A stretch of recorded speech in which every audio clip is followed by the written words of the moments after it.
Because what is human is not an established state. It is a possibility. It is not a fixed state. If this possibility has to be made use of, there is a whole system of understanding that needs to happen. Understanding the mechanics of how this life functions and what we can do with it. This mechanics, this technology, this science, we are referring to as yoga. I don't know what types of stuff you're doing, but my experience in United States, particularly in California, a lot of people believe yoga started in California. Yes. I met somebody who seriously believed it was Madonna who started yoga.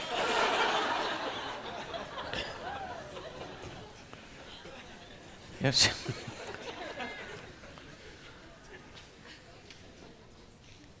So this mechanics of life, this is as simple as this. I'm sure almost all of you are carrying an instrument, some kind of electronic instrument, a phone at least. The more you know about this phone, the better you can use it. Is that so? Last year, the cell phone companies in India made a survey. India is the largest growing market for telecommunications right now. Every month we are adding about 5.5 million cell phones, okay.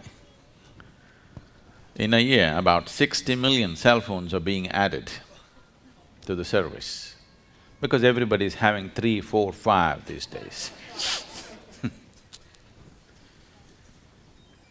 They made a survey. That's the second one, you haven't heard the first one. They made a survey and they found out that 97% of the people are using only 7% of the capabilities that are there in an ordinary phone. I'm not talking about the smartphone, I'm talking about the dumb phone. In the dumb phone, 97% of the people are using only 7% of its capabilities. So they were contemplating, if we remove 90% of the electronics, still most people will never know. And we can even give them a 500 rupee discount. They will be happy, we will be happy, Maybe they've already taken it off, we don't know. Only if you try to use all of them, all the functions, then you realize something is not working. So, in a little gadget, you're using only 7%. This is the gadget. Every damn gadget has come out of this. How much percentage do you think are you employing this gadget? Just make a guess. How much percentage? 2, 5? You're being very generous to yourself. It's well below 1%, because for your survival process, to conduct your life in the material world, you do not even need 1% of what this is. This is capable of perceiving the whole cosmos. If you prepare it properly, if you hold it, this is like an antenna. If you hold it in the right position, it can just grasp everything in the existence. It is just that we are doing all kinds of things with it, because right now, our whole perception of life is limited to the physical nature of the existence. Physical is like the peel of the fruit. It has no purpose of its own. In the sense,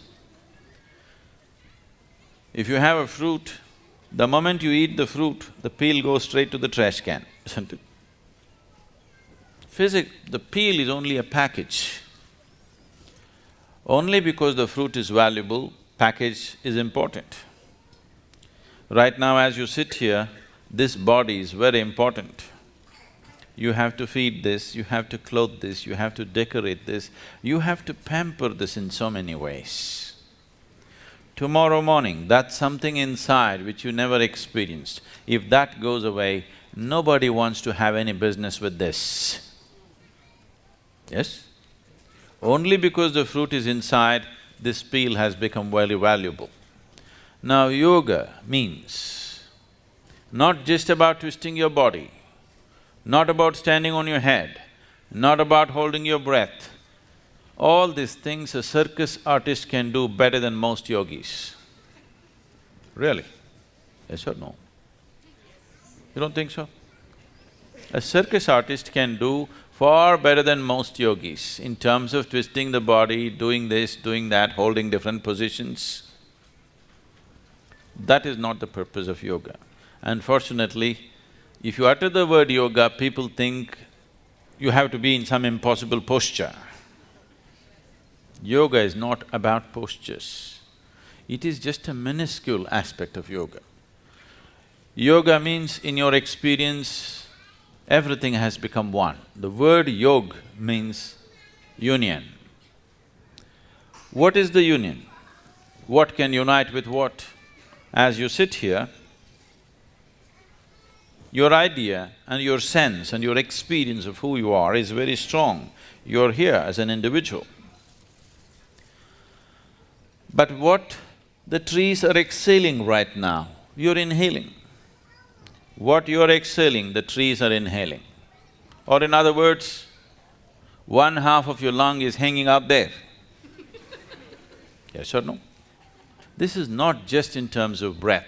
Today, modern physics is proving to you that as you sit here, every subatomic particle in your body is in constant transaction with everything else in the existence. If this transaction stops, you will cease to exist. So yoga means to know it by experience. Modern science is proving to you the whole existence is just one energy. The religions of the world have been screaming for a long time that God is everywhere. Whether you say God is everywhere or you say everything is one energy, are we talking about the same reality or a different reality? God is everywhere, everything is same energy. Are we talking about the same reality or a different reality? Same reality. It is just that a scientist has never experienced this. He has arrived at it through mathematical deductions. A religious person has not experienced it. He believes it because it's written somewhere or it's said by somebody. If you are a hard case that you are not willing to settle for deductions or belief systems, then you become a yogi. Yes, if you're a very hard nut, you want to know it yourself, then you become a yogi. You want to know the union of the existence. You want to know the oneness of what it is, not believing it. Like you experience the 5 fingers of your hand, if you can experience everything around you, then we say you're in yoga.